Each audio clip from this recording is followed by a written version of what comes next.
Le Homelander et Anthony Starr sont à la fois le plus gros point fort mais également le plus gros point faible de la série The Boys. Mais Joe, il faut qu'on en parle dans cette vidéo, ça devient un sérieux problème. Bon les frères, même si globalement moi j'aime beaucoup The Boys et cette saison 4 pour l'instant j'aime beaucoup, force est de constater que c'est en grosse partie grâce à Anthony Starr et le Homelander. Il rehausse le niveau de la série sans trop de débat possible et vous le savez pertinemment. Et c'est là le problème. Les frères, on va pas se mentir mais je pense que si tu enlèves Anthony Starr et donc le Homelander de cette saison 4 de The Boys et même de la saison 3 et de la saison 2, la série est mid.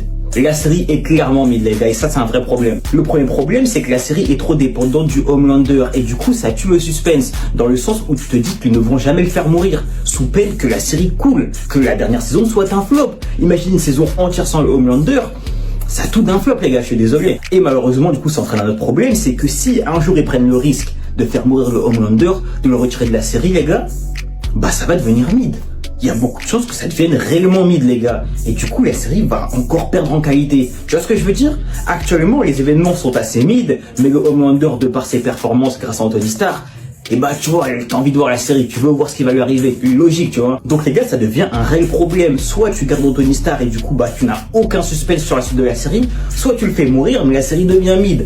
Que doivent choisir les scénaristes? Je ne sais pas, les gars. Clairement, je ne sais pas. Mais pour moi, c'est un réel problème actuellement.